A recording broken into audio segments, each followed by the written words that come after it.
2, 3, 4.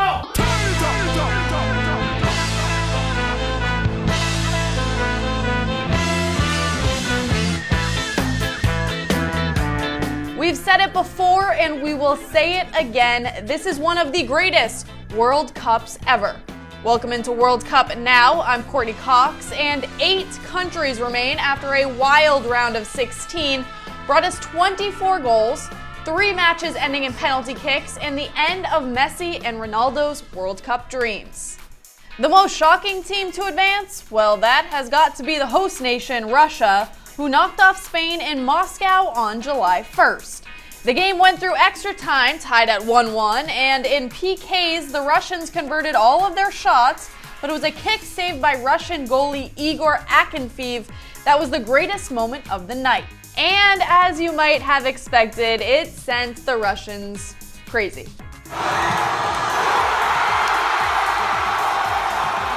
Croatia and Denmark also played to PKs, and it again was a goalkeeper that emerged as the hero. Croatia's Daniel Subasic saved 3 of the 5 shots he faced to put Croatia through to the World Cup quarterfinals for the first time since 1998.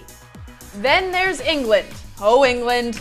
The 3 Lions surrendered an equalizer in stoppage time to Colombia and then played to a 1-1 draw through extra time.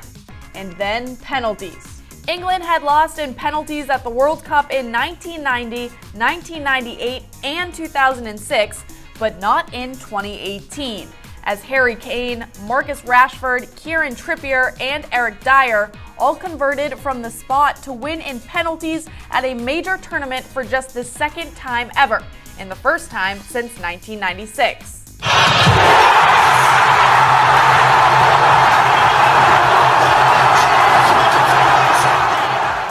Brazil seemed to finally put it all together in the round of 16 as Neymar and Roberto Firmino both scored to push their squad into the quarterfinals for the 7th straight World Cup, but it all came at the expense of Mexico.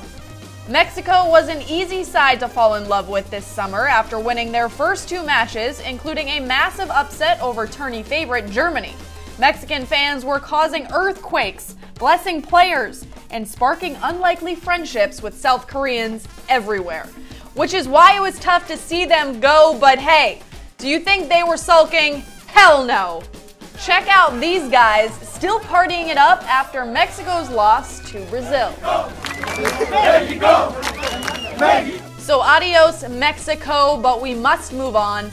And to help us do just that is NESN.com's Marcus Omard to give us a deeper look into Russia. Thanks, Courtney.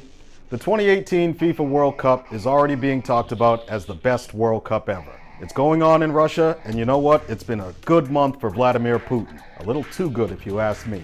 Now, we feared coming into the tournament that hooliganism, racism, homophobia, or even doping might put a blight on this tournament. And so far, we haven't heard of one reported case of any of it. And that strikes me as a little suspicious, knowing what we know about what's been going on in Russia in the years leading up to the tournament. Now, I don't have any proof, but I suspect these things are being kept so far away from the eyes of the international media that we're just assuming it's this one big great party and everybody's enjoying themselves. But the lack of reports, not a single one that I could find, is troubling to me. I suspect these things are going on far from the prying eyes of the world, and that's just how Vladimir Putin wants it. After all, the World Cup final takes place on July 15th, and you know what happens July 16th? He's supposedly going to meet with US President Donald Trump in Helsinki, Finland.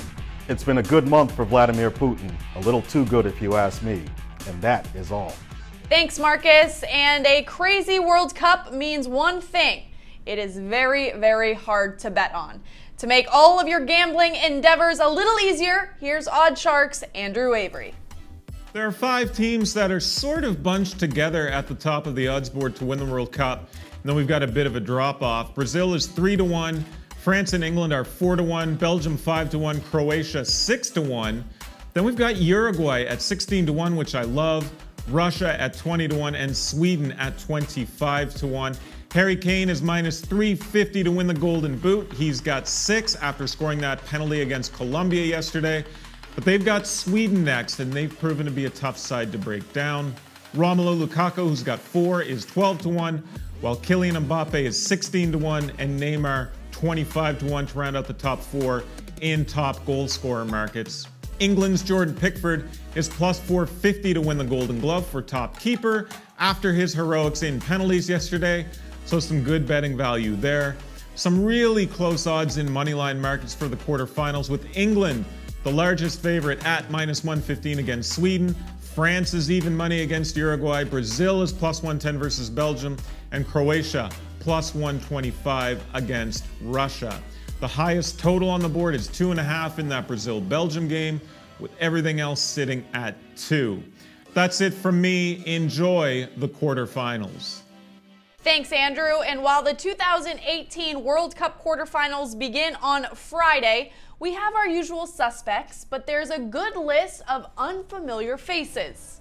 Brazil, of course, is in because, well, they're always in. As we mentioned before, the Brazilians are in their 7th straight quarterfinals and have qualified for the quarters in 16 of the 21 World Cups played all time. Now, England is in for the 9th time, but for the first time since 2006. France might be the biggest favorite behind Brazil, and they're in their 8th quarterfinal. They'll play Uruguay, who is appearing in their 7th quarterfinal. Now it starts to get a little odd. Sweden is taking their 6th trip to the quarterfinals, but their first since 1994, while Belgium is making their 3rd trip, but they did also qualify in 2014. Croatia has qualified for just the 2nd time, but they did reach the quarters 5 times before as a member of Yugoslavia. And finally, the host nation, Russia, the lowest ranked country entering the tournament, will be playing in their first ever quarterfinals. However, the Soviet Union did manage to qualify 4 times from 1958 to 1970. So what does it all mean? Well, hopefully it means that the quarterfinals are just as crazy as the rest of this tournament, but we will have to wait and see. Make sure to keep it locked in. NESN.com/World Cup will give you all of your news, and we will see you next week to talk a little bit more about it. Goodbye, or as they say in Russia, пока.